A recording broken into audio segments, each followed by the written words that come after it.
It's strictly, you know, I love some of the stuff that's recorded today, but I'm from the old school. I like the old school stuff. Where did Jimmy first become involved in your music or your life? Was he an influence in any way? Oh yeah, back in the days when I heard him, like I said, when I started, I used to go to the movies and see the Riders of the Purple Sage and Roy Rogers and Gene Archer and them guys.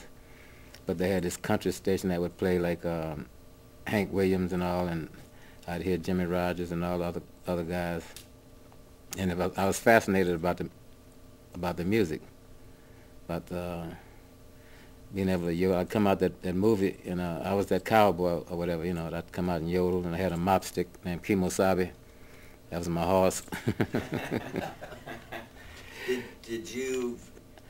Yeah, you could recognize the railroad, the South, or whatever you call it in his music. He was like, I call his music the true music, you know, the true country music.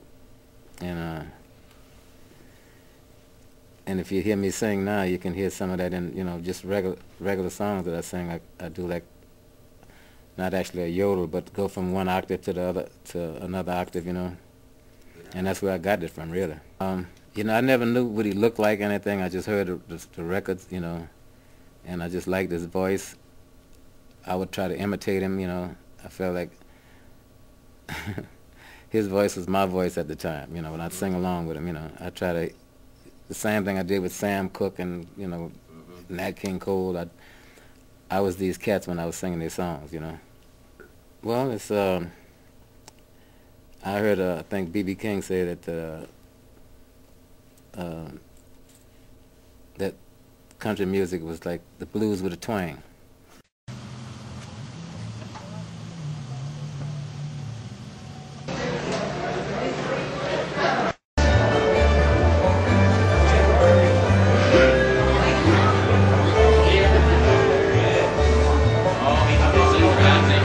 I never did meet him, but I've heard Daddy speak of him, and the time they did meet him, they was both slated to do a recording session, but they usually had one in one room and one in another room, and maybe they'd be recording 3 or 4 days, you see. But they made the Carter family made their first record, of course, in Bristol, Tennessee.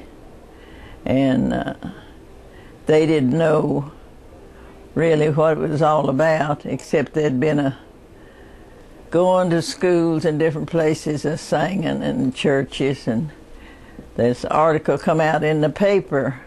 They were hunting people to record, and so Daddy and them went to try out, and they selected them and Jimmy Rogers. There was about 20 different acts there.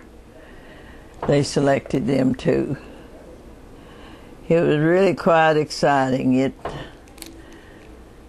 believe it was in Louisville, Kentucky, I believe is where they met him, because I've seen a picture of Jimmy Rogers with them, and it said they was in Louisville, Kentucky. I think that's where they met him. Did they ever talk about him, his music? Did they like? Yeah, they liked it. They liked their music. He was in awful bad health, Daddy said. He was in bad health, and died real young, just in his 30s.